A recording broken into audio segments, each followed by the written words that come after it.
Good afternoon, everyone. Vanessa, you are here. So, what we do in the usual CERRE way, you know, is to give voice to different interests. The gatekeeper, the business user, the representative of the regulators, and civil society. We also had invited the Commission, but they are, as you know, very, very busy. But so it's not that we want to exclude them from the conversation, not at all. But it's just that indeed they have a lot on their plate. I must also say, to clarify, that on the 21 interview that Giorgio mentioned, so it was the stakeholder, it was not the European Commission.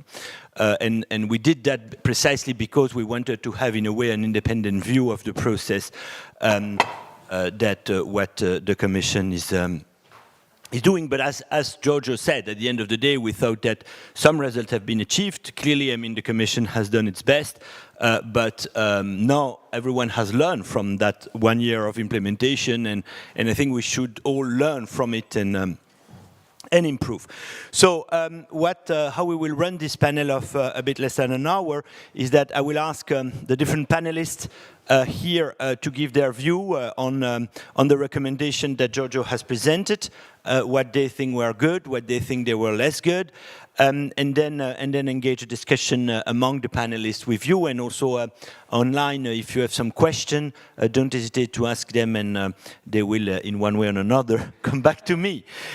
So we have in the panel Vanessa Turner. I mean, I don't think you need to be introduced anymore. I mean, you are. I don't know when you work because you are always in panels.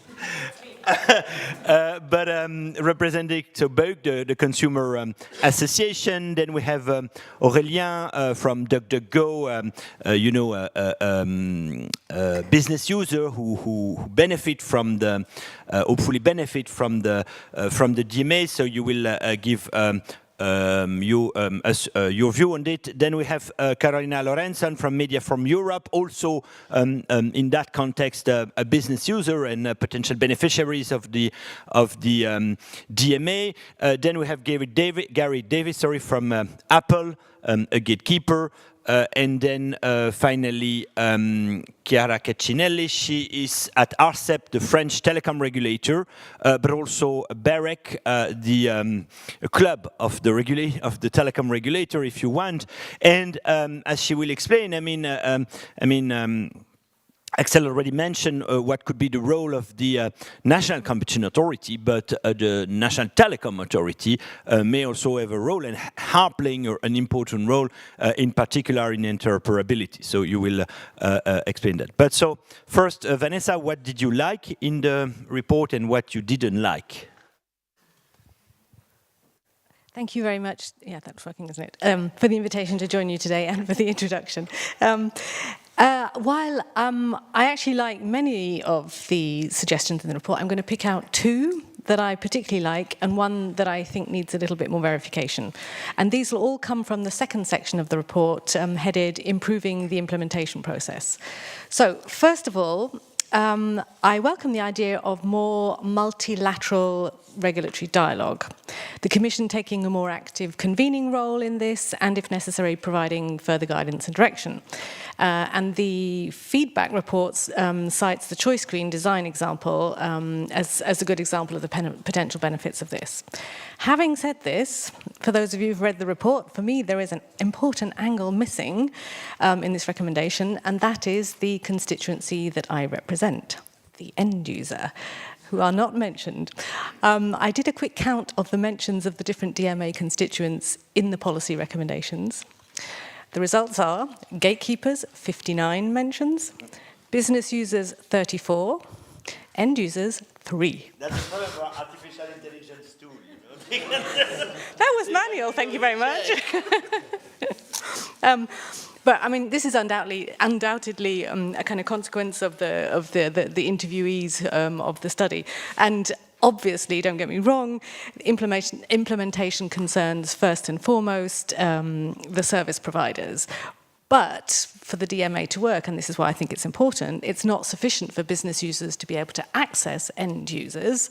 That's obviously a prerequisite, but end users still have to choose a business user over a gatekeeper or vice versa for the DMA to achieve its purpose. And if end users are discouraged from doing so through user interface design techniques, for example, then the DMA is less likely to work. And therefore, I think if in this multilateral regulatory dialogue, where there is, and only in this circumstance, where there is an end user facing part to it, it's important that end users are involved. My second recommendation that I like is that the Commission should be willing to give more precise indications on whether potential measures proposed by gatekeepers would be compliant. But I think it's important to recognise that that requires in-depth technical information and knowledge. And the report goes on to say, and I think this is a really critical part, this must be coupled with gatekeepers providing evidence from performance in trials of output indicators and outcome indicators, and gatekeepers must be willing to provide such evidence when requesting guidance on specific proposals. And I think given the information asymmetry, the Commission must have the ability to change its analysis if it hasn't been provided with clear and complete information by the gatekeepers. On this subject, I think it could also be more useful to make more use, as Giorgio mentioned, of specification decisions. However, I do see a bit of a tension in the report here between the complaints reported in the report of gatekeepers that compliance is inhibited or delayed by the lack of clarity as to what the Commission considers is required to ensure compliance, and the observation in the report that no gatekeeper has requested a specification decision from the Commission. Those two don't match terribly well for me. As to the recommendation to stop with this one, which I think needs a bit more thought, I agree reluctantly and regrettably that in light of resource constraints, it will be necessary to develop guidance on how to prioritise implementation and enforcement of the DMA, but I also note the points made by Axel de Smet on the prioritisation issue. However, I'm not yet convinced by the report's preference that the DMA priorities should resemble those of the CMA, the UK Competition and Markets Authority. I'm not sure that the regulatory regime at the CMA allows a one-to-one transfer to the DMA system, and I'd also was wondering whether the authors have analysed how many successful antitrust enforcement cases the CMA has brought compared to its peers, taking into account available resources. So, if not, I'd like to see more evidence that following the CMA's principles will lead to effective enforcement, assuming that it is the objective of the recommendation, and I'll stop there. Right, but at least the CMA produced good report, no? They produce report, but no case. Yeah. But I mean, those reports can be used by others. I wanted to say that, but I'm glad you did. That's a bit like the French administration, you know, they produce a lot of reports and then you don't know what they happen with them. So, Aurélien, from DuckDuckGo. Thank you. And thanks very much, Vanessa. Always a very deep reading of our report, so clearly it was not only AI, it was you too. Thank you, Alexandre. I also very much like the CMA reports, by the way. But coming to the DMA, you know, I just want to start by saying that in our view, the DMA-related challenges are mostly due to gatekeeper obstruction or feed dragging, and as far as we are concerned, of course, mostly from Google. And that was the purpose of the letter that we signed and sent a few weeks ago with BEUC and a number of other organizations and search engines, basically calling on the Commission to start using the teeth that the DMA provides when it comes to these obligations related to competition in the search engine market, really in the face of persisting egregious behaviors. I'm just going to give one example before moving on to the process. 1 year after the DMA has started to apply, to this day, if you try to install a search extension on Chrome that is going to change your search default, you still will see a big switchback pop-up, switchback to Google, of course, that is costing us about 50% of our extension user base. So more can be done to prevent and anticipate these abuses and avoid at the first place lengthy investigations to even have to start. And I think there are really excellent ideas in the report. So I'm gonna join the chorus of those supporting the idea that there should be more multi-stakeholder dialogue with a group of other search engines. At the start of the DMA process, we came to the Commission and proposed that there will be several exchanges with Google on a number of issues. These have not happened. There's been some consultations organized by Google, but they were really, in our view, box-ticking exercise. And so I would just say, that, as it was mentioned earlier, the expertise that is to be found on the gatekeeper side is to be counterbalanced by the expertise to be found on the business user side, and of course, obviously, consumer bodies and other experts. And I think this is really how we can reach a better outcome faster. I would also mention the more useful components reports that have been listed in the CERRE report, and in particular with variable KPIs. And I think this is, the template of the Commission is very clear. There should be, I think, more indicators, and they are mostly absent when I looked at least at the provisions that concerns us. Even though we think that there should be, sometimes very basic stuff that should be made public, such as, for instance, the proportion of users that have seen the choice screens for a particular platform, because we have concerns that a lot of users of Android still have not seen them. There's a couple things I want to mention. I don't want to. Didn't find a lot to criticize in terms of what is there, but I saw a couple of misses in the report, or things that were not discussed at length. I think we should have this discussion about having more useful reporting from the gatekeepers to the business users, and that is an effectiveness issue. Right. So, for instance, there are choice screens. This is, of course, an opportunity for us to be visible towards users. If you want to maximize the impact of these choice screens, you may want to do campaigns and communicate, and then you want to measure the impact. And we are unable to measure this impact properly right now because, for instance, when it comes to the Google reports, we get them with a huge lag of about 3 months, and that's on a quarterly basis. And the other point is really on the consistency of enforcement and using the tools, to achieve that. And, of course, I want to start platforms differ. The iOS is not exactly the same as Android, so you don't want to do totally an apples-to-apples comparison. But there are things that are quasi-identicals, and I'm gonna cite a couple of them. For instance, to this day, Google is still showing the choice screens to our users on Android. So those that have DuckDuckGo installed, the search bar set to DuckDuckGo, the Chrome default set to DuckDuckGo. And just like iOS was asked to resurface the choice screen after having done the same thing, we think that the same should happen also on Android. And the other example, of course, is the ability to uninstall apps, which has become the case on iOS when it comes to Safari, while for Chrome and Google Search, you may still want to find how to remove them entirely. You cannot, you can disable them, which will trigger, some warning screen. So I'm wondering here, whether it would be worth maybe using the tools of the guidelines as a way to, achieve more consistent implementation of these obligations across gatekeepers, learning on what has been already found and achieved in the ongoing or recently closed investigations. But as I said, we also want to look at the teeth of the DMA. So I also want to use this moment to welcome the Commission use of the specification proceedings and maybe hopefully see that use also for the issues that I've mentioned earlier. And maybe just a final point, because there was also a mention of the evaluation of the DMA. So briefly here, just want to state that in our view, the DMA is an innovation, an investment enabler.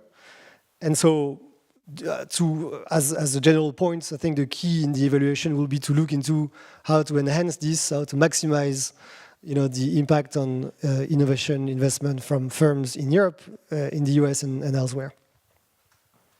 Thank you very much. Aurélien, always very interesting view coming from the practice and some specific problem that you face. Thanks a lot. Carolina, now.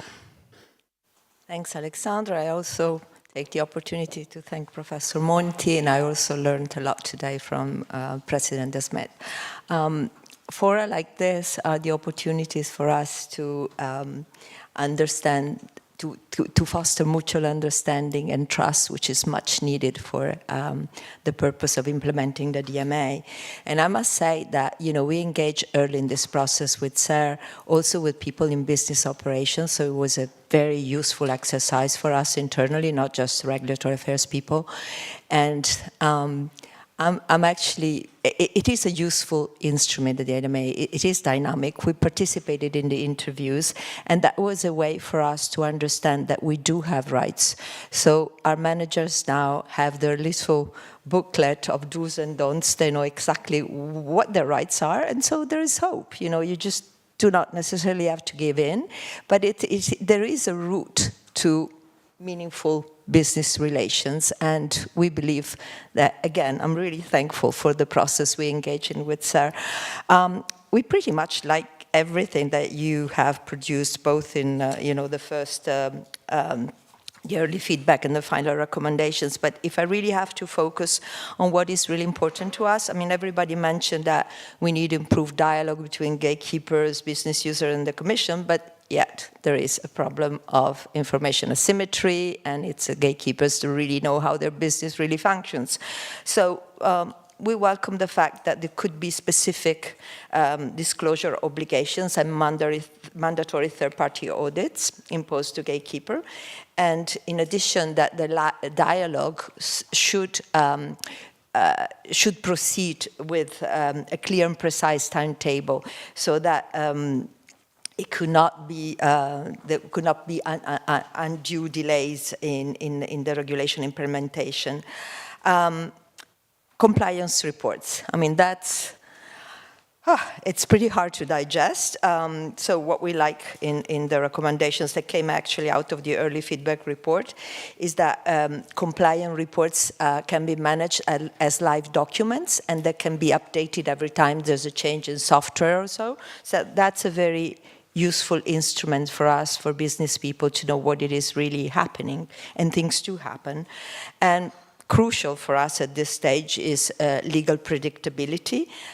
In the early feedback paper, the researchers said that the aim of the DMA is not simply to resolve ex post situations that already are taking place in the market, but to prevent and propose ex ante remedies in emerging new issues which may affect contestability and fairness in the future.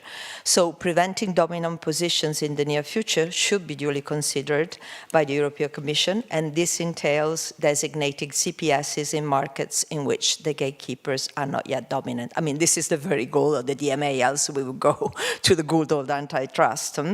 So we think that, in fact, the DMA should prioritize the economic sectors such as ours, which are not yet dominated, but just about, where gatekeepers are actively pursuing strategies to gain control. A lot has been said on the role of national authorities, so I'm not going to repeat. I was fully in line with what President Desmet said.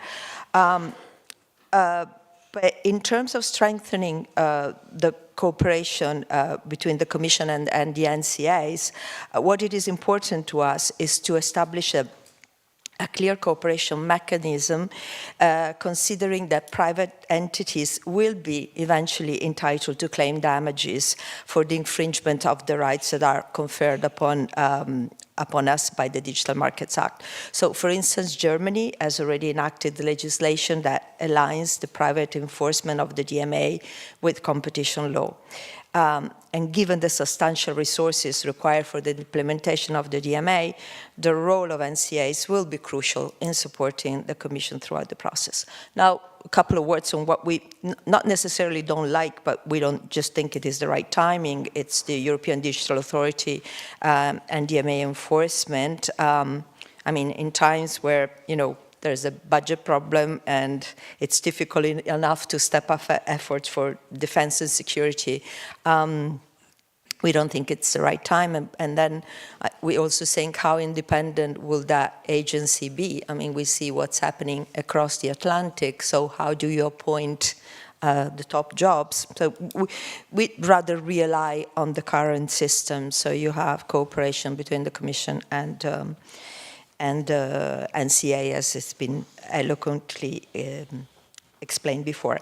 And then on guidelines for business users engagement, maybe I didn't get it right, but I think they're meant to help us, but I'm afraid that they will eventually end up inhibiting business user, because this is a very dynamic market, so as soon as issues raise, you want to have a chance to go up to the Commission and say, this is happening. Then if we don't have time to come up with a joint proposition with other business users, I think it will be up to the Commission as a honest broker to collect all of these inputs from business users and make a meaningful conclusion and recommendations. That's all for now. Thank you. Thank you very much, Karen. And as you say, it was interesting what you said at the beginning also, that you have to realize, I mean, or your business people have to realize that they have new rights, you know, and again, that's what we were discussing also this morning, you know, it's a kind of a change of social norm, you know, it's not only a change of legal norm, I mean, it has to percolate all over the organization, and that's also would be an indicator of success. Thank you very much. So now let's turn to you, Gary. What is your take on our report? Well, my first take is I need to take more care when I send in my photo for events like this. That's certainly the first thing that has struck me as I sat here. Certainly, it also would appear from the panel, Alex, that CERRE should broaden out its mandate because you seem to have somehow achieved a consensus that's... Over the DMA enforcement. Maybe, actually, because I also will join and add my voice to welcoming the work that CERRE did, which was detailed, thoughtful, backed by research, and actually does highlight legitimate areas for reflection, and certainly Apple is happy to continue to participate in that conversation, and certainly was happy to participate as a voice in leading into it. There's things in there we would disagree with, but there's obviously many things which we do agree with. I will say at a high level, as is clear now, we're sitting here 1 year later from the enforcement date of the DMA, and it must be clear to us all now that something that was described as self-executing is clearly not self-executing. It requires dialogue. It requires ongoing discussion to understand what does the law require and what is the appropriate level of, what is the expectation in relation to those aspects of the law. And Apple, I guess, we felt what we did as of the 7th of March last year was compliant. We put an enormous amount of resources and effort into putting compliance structures in place. Many hundreds of engineers working on that compliance structure, many lawyers as well, but nobody likes to talk about them in the same way. And many people trying to achieve what we believe is the outcome sought by the DMA. We have obviously continued since then to be in that regulatory dialogue with the European Commission as we have continued to try and understand between us what does compliance look like? And yes, we have made updates to the choice screen. I was very pleased to hear Aurélien draw a distinction between some of the things that we in Apple have maybe done and what has happened elsewhere. I'd like to think that's due to the time and resources we have spent on engaging with the European Commission, business users, and other third parties, including users. I know BEUC certainly represents users, but we also engage with users on an ongoing basis. They do drive how we develop our products and services. And I guess as I think about, where could we make some updates? Well, yes, there may be information asymmetries. I've heard that a lot.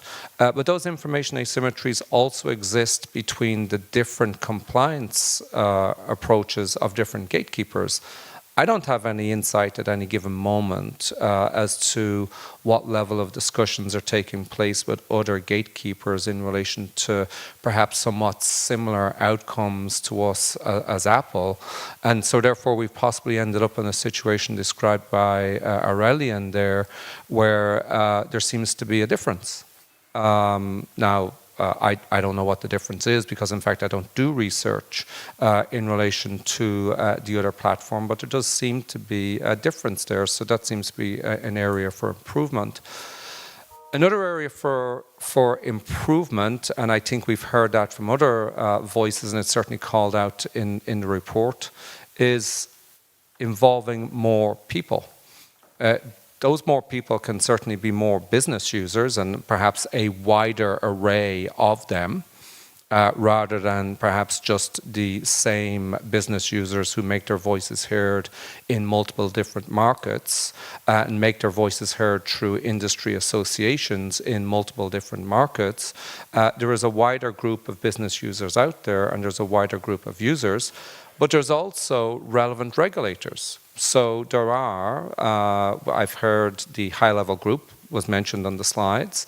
I think the high-level group, and I know BEREC is represented on the high-level group. I think the high-level group has a much larger role to play in all of this.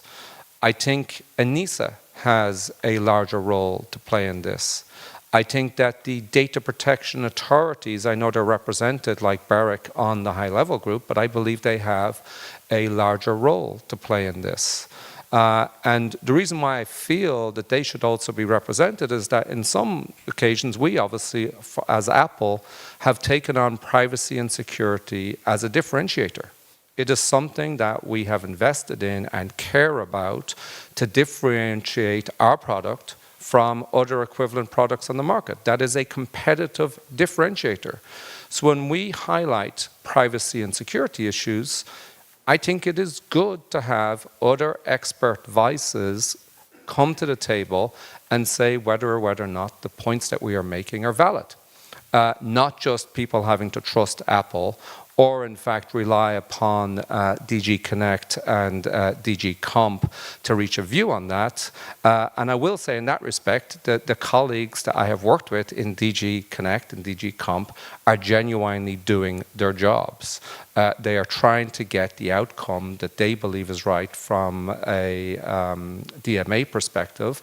Mightn't always agree with them, certainly many times disagree with them, that's clear, but they are trying to get to the right answer as well within the tools available to them. And I'll leave it at that for now. Thank you very much. Thank you very much, Gary, and it's a perfect transition to the high-level group, to BEREC, so to Chiara. Thanks a lot. So I think everybody agrees now, consumer association, business users, gatekeepers, and the regulator. So I think you should be more ambitious and not only enforce the DMA, but run for some political positions. I think wow. So I think it will not be very original, because when you come as last, then of course I agree with everything which has been said so far, basically. I agree, first of all, with the quality of the work, which is provided by CERRE. I think it was very clear, concise, with very useful insights, and very timely as well, because it comes at the right time. Now there is, of course, the discussion about the re-evaluation of the DMA, which I think it's been, I mean, the DMA has been implemented for just 1 year, so there will be probably no revolution in the obligations, but at least we can start thinking about the processes if there's some improvement there. So I think that's the focus of the re-examination of and the evaluation of the DMA as well. So first of all, I have just the positive feedbacks. There are several proposals that I liked. I will focus just on 3 of them, and I will be very quick. And I think afterwards I can add some details. The things that I particularly liked is also things and proposals that we were putting forward like 4 years ago when there was the DMA discussions. And I think with CERRE we also agreed back then, but it's good to see that now, even with the benefit of hindsight and with feedback from the interested parties, then we actually arrive and it leads to the same conclusion. So first of all, which has been said like by everybody, is like really the multilateral engagement. That's what back then we were calling the regulatory dialogue, but it's actually just really the same thing. And we, as BEREC, we were proposing also to add consumer associations and civil society. So it was even like broader. Of course, there's always a balance between how many people you put around the table and then the efficiency of the process and then the outcome as well. But of course, there is a balance to be stricken, but it can be done. Then the second point, so the first one for multi-stakeholder engagement, for sure this is extremely important. And I think we mentioned a lot the information asymmetries, and it's actually really the way to have like counter arguments from business users and to really build like technical knowledge that regulators cannot have when they start implementing a regulation for the first time. So this is very key. The second one is cooperation. So we've discussed a lot about the cooperation between the European Commission and NCAs. So thanks, Gary, for mentioning the high-level group, because actually it's much larger than this. Than NCAs. Actually, in the high-level group, there are consumer protection authorities, data protection authorities, BEREC, so telco, telecom regulators, audiovisual regulators, and NCAs, so competition authorities. And what is actually really useful there is that you have very different backgrounds, and it's extremely interesting actually to have this kind of discussions in this group. I'm attending the meetings, and it's really interesting because when you say one word and it's like even like a data, and you have so many different views of how it should be treated, what are the good solutions, how to define the obligations, and so on. And it's really rich actually to have this kind of discussions. And of course, aside from the high-level groups, so the European enforcement, there's also the relations with national authorities, like in the broad sense, national competent authorities. Of course, we have always supported actually the idea to have stronger links with national competent authorities. Of course, the level of the enforcement is European. This is for sure, because the companies are targeted are not national. But we believe that there is these competencies and expertise at national level which could be better exploited actually by the European Commission, because there are more resources, some competencies, the link with the business users and with consumers, which can be very beneficial.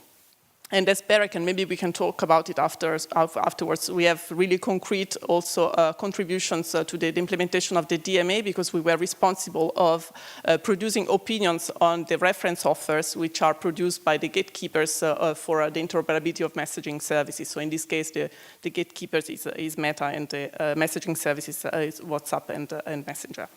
And then the last point is on the forward-looking approach. I think it's very good that you mention it again in the recommendations, because that's the main difference between ex post and ex ante. So when you're doing ex ante, of course, you want just to prevent the issues which may happen. So to have not only to focus on the implementation, technical implementations of the obligations which are there, but also use the DMA to discover what are the issues which may arise in the near future. And in this, I can come back to this later with some proposals. Then I agree with Vanessa about the point about the CMA principles. I'm not sure if the parallel is so useful in this case, but aside from this, I haven't found anything where there is room for improvement. So I hope you don't mind if I don't have any negative feedback. Oh, that's fine, that's fine. So far I have noted maybe 4 points which are key. One is, but there is always a tension. One is dialogue, but the question is how you ensure an effective dialogue with respect confidentiality. Another one is a information level playing field to fight this information asymmetry. But there again, I mean, how you do that effectively.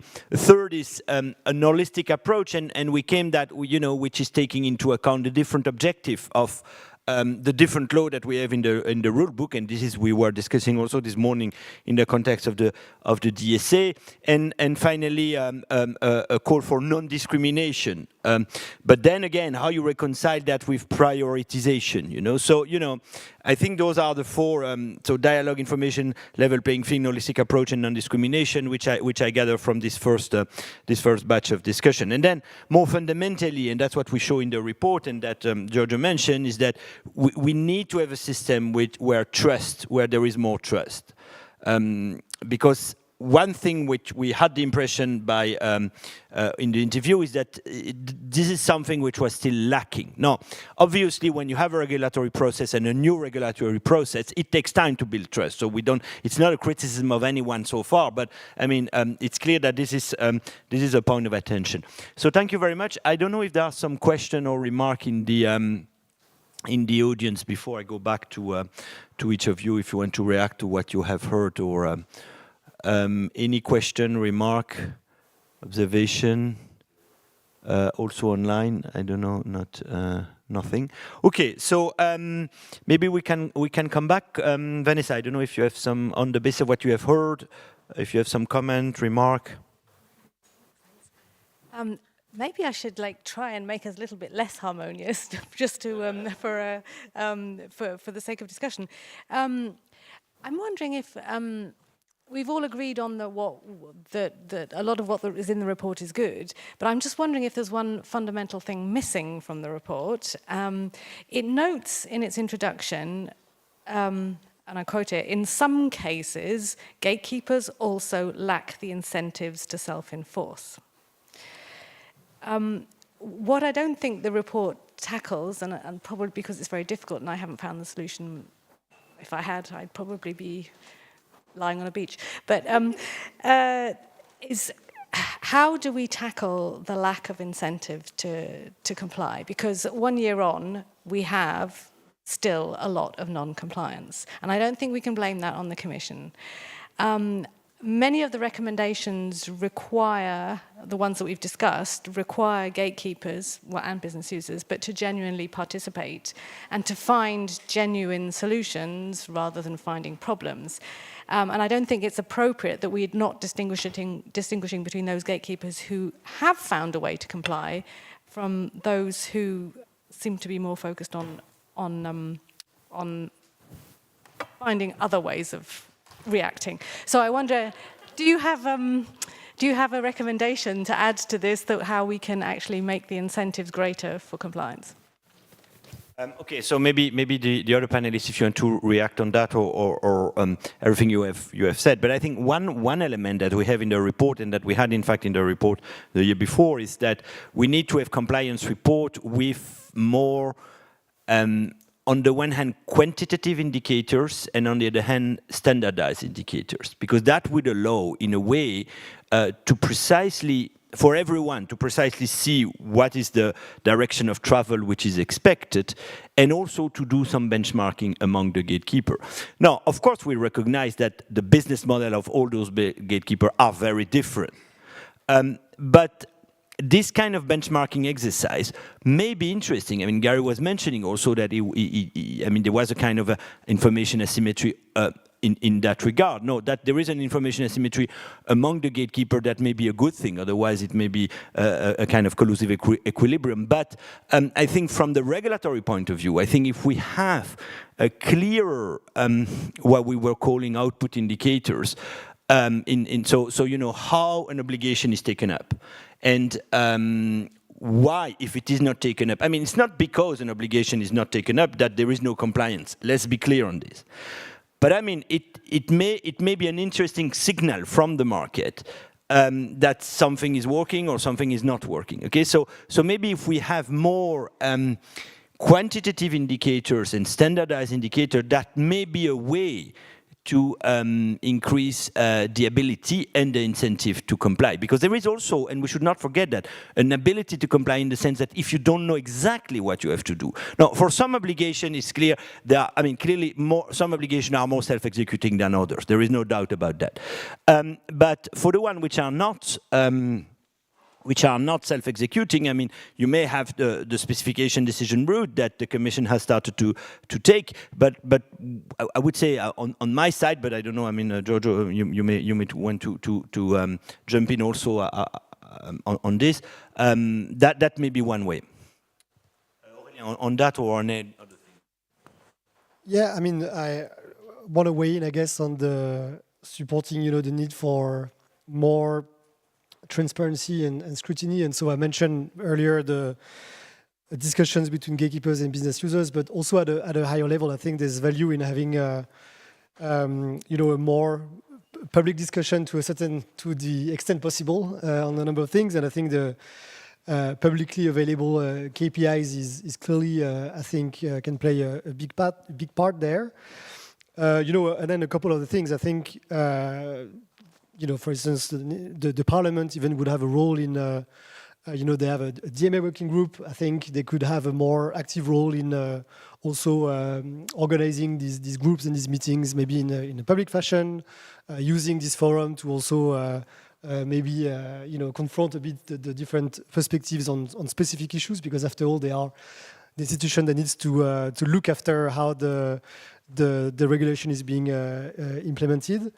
And then maybe also at the level of the high-level working group. I mean, we know that there are working groups there, and we see sometimes an agenda and some high-level minutes, press release coming out of the meetings, and also to maybe have a better view of the different working groups that are in place and how we can, as stakeholders, participate, contribute before there is I think a meeting and a forum organized. There can also be the sort of steps that would increase, I think, a better dialogue.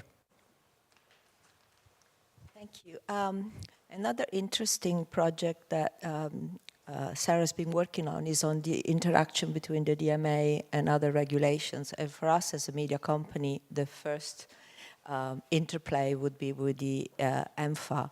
And there is no think about, for example, access to data, online audience measurement, or the possibilities for end user to personalize their own user interface.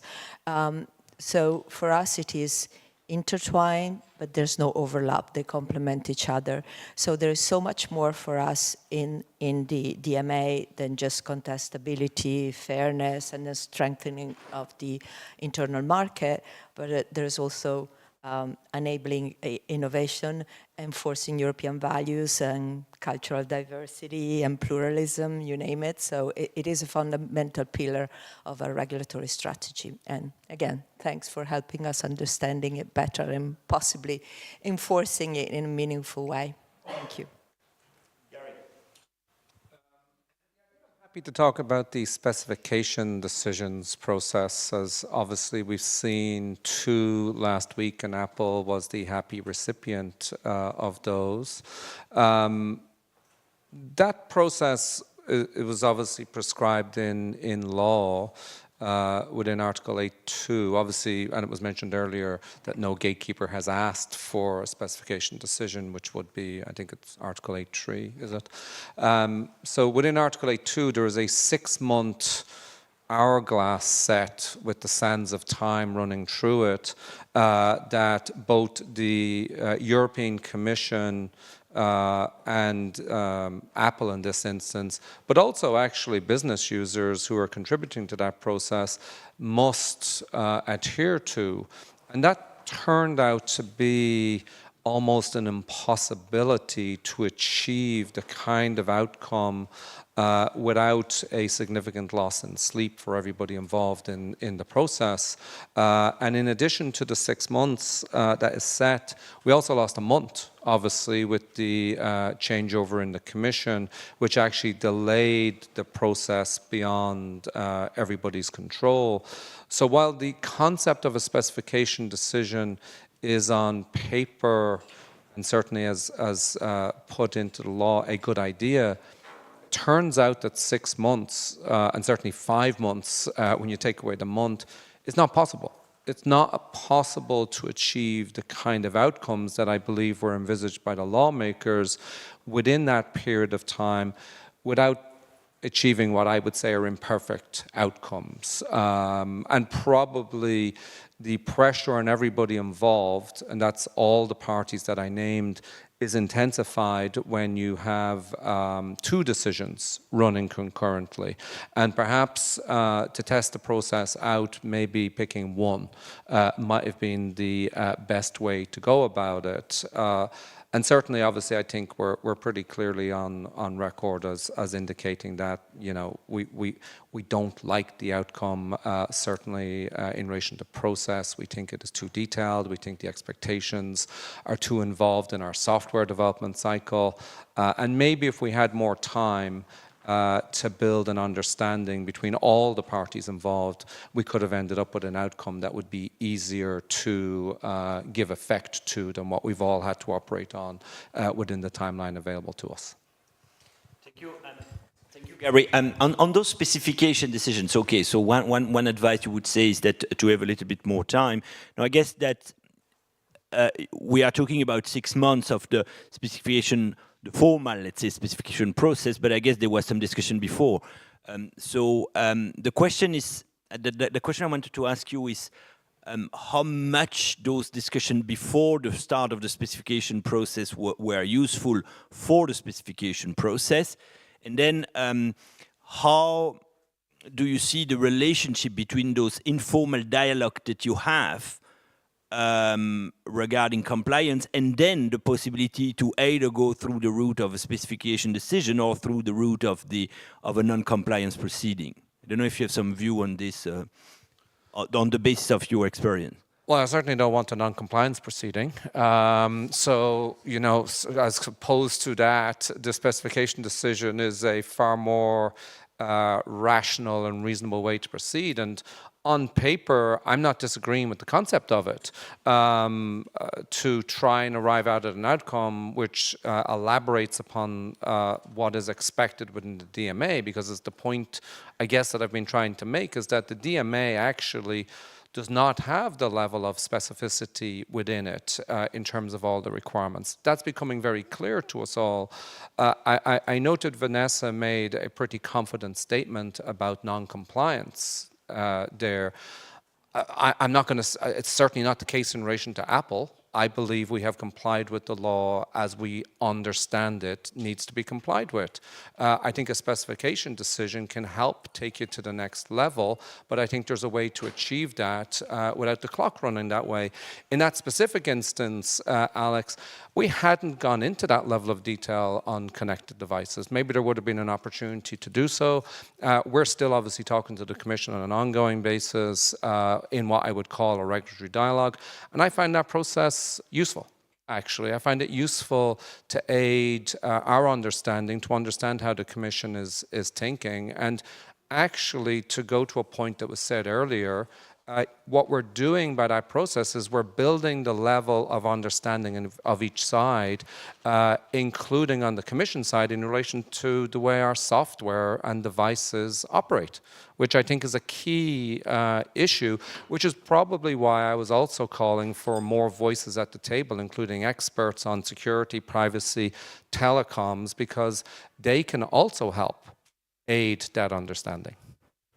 Yeah, thank you very much. Chiara, I don't know if you want to add something. And also, on the basis of the experience you learned from telecom, how do you see, I mean, of course, telecom and digital platform are not the same at all, but still the regulatory process may learn from what you have seen in telecom, the strengths and the weakness. So what are the kind of the strengths that you have seen in your process that maybe was insufficiently exported to the DMA enforcement beside the dialogue that we have already discussed? Yeah, I think... Sorry, before I give you the word, so everyone can be prepared. So I will then go to another round of questions, and then I will ask you if you have one advice for the European Commission. No, the European Commission is not in the panel, but maybe some are in the room, and at least my friend there promised me that they will watch our panel. So I think this minute of, so I would advise you one advice for the DMA people in Connect and in Comp. But Chiara, then the public, and then you. Of course, I agree that telecom sector and the digital environments, you cannot just transpose what we have done and think that we can use exactly the same tools. But what we can use actually from our side is the experience in ex-ante regulation. So I will focus on this, just on the processes. I think what you mentioned was really important, like to focus on output indicators and really have like more fact-based opinions, let's say, or evaluations of what is being done. So, for instance, that's what we also proposed. We talked a lot about KPIs, and it's something that we have proposed also in the opinion on the interoperability of the reference offer for the interoperability of WhatsApp and Messenger, to have like really concrete KPIs to see like how these obligations are being implemented. So this first, and the second one is a monitoring tool, and this is something that we are doing all the time in telco regulation. I mean, ex-ante regulation more broadly, because of course you are in contact with the same companies. You gather data, which are data structured in a way that you can compare over time. You can compare at the European level because there is an effort of harmonization at the European level as well, thanks to BEREC and other European networks. So this is really key. The really information gathering. So this I think is something that can be improved under the DMA.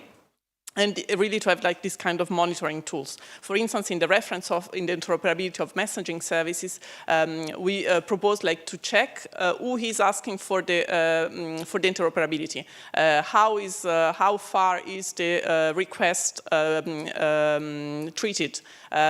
Is it going well? Do they accept? Does the gatekeeper accept the request? Is there any technical issue? So all this, like all the different processes, to see where the problem potentially is. So of course then the Article 7 interoperability of messaging service is not one of the obligations where you have a more, let's say, active demand. So for now we cannot really implement it, but that's something that we definitely proposed. Then on the multilateral dialogue, just one thing that I want to clarify. It's not co-regulation, so the European Commission, of course, is the sole enforcer of the DMA, so it's more like information gathering and knowledge building, let's say. So just better understanding the sector, but it doesn't mean that then the regulation has to be like decided among the parties to find like some kind of consensus, of course. That's absolutely not what we mean by regulatory dialogue. And then maybe the last point that can be learned from the ex-ante regulation is about the contact with the companies. That we have a lot at the national level because, of course, it is much easier for a company to identify the right regulators and then to go exchange with them. And then, for instance, what I'm seeing now connected to the digital environments, so Arcep has competencies under the Data Act as well for the implementation of some chapters of the Data Act. So we are in contact with cloud providers. And there we learned a lot of things about cloud services that can actually be useful in the discussion about the DMA, if cloud providers will be designated, but can be really useful because we see how the market works and what the issues are. And I think it's something that we can bring actually typically in the high-level group and the European Commission with really concrete problems and potentially also some solutions. And it's the same that we had also in the DMA. We had some telco operators who had issues with an operating system and they couldn't really use and provide all the telecom services. And they came up to us, then we discussed it. We checked with the European Commission whether the DMA would apply. And then, so we have this kind of interactions which I think will be really very, very useful. And maybe I'll take my last word now, which is for the European Commission, I think to really rely more on this high-level group and the national authorities, even if enforcement is at the European level, and I think we all agree on this. And maybe a last question then to you is, what do you think about the suggestion that is made in the report and that Giorgio mentioned of having more transparency and more possibility of stakeholder engaging with the high-level group? What do you think about that? Yeah, I think it's a good idea also about the discussion type of the agenda and the discussion which are taking place, because it's also a way then for other stakeholders to get involved. I must say that it's really the first year and the first meeting, so I think it's normal that so far there is this kind of a bit, maybe it's still a bit vague how it's working, but I think it's also learning by doing, and I think it will come. And there is also meetings, and I think it's the agenda in any case is online, meetings where gatekeepers were invited to present some technical solutions on specific topics. So that's really interesting as well. So they were involved, and I'm not sure about, it's the European Commission, of course, chairing all these meetings and organizing. So I don't know how much contact is there with the gatekeepers or business users, but I think it's a good point to make it more transparent and really also show maybe better how this high-level group can contribute actually to the enforcement. I can maybe answer that one in terms of the contact. I presented on a specific issue in October. I don't know anything else about the operation of the high-level group outside of that. Thank you. Question in the room? No? Maybe I have a last question for you, Aurélien, on the specification decision, because you mentioned, sorry, there was someone? Sorry, I forgot you, but while the mic is going to you, on the specification decision, because you mentioned guidelines, you mentioned Google non-compliance, but do you think it can help specification or no, it's in your problem? Yeah, no, definitely, and I think that if I was misunderstood, that's what I meant. I mentioned guidelines as in general, a logical tool to maybe help with coherence, in implementation. But the specification tools definitely as something that the use of which we welcome. Okay. Not that I comment on the particular cases because we're not involved in them, but we would love this tool to be used also elsewhere, and in particular the cases I mentioned. Thank you. If you can say who you are and the question. Robert Bendits from the Commission, the DMA team specifically.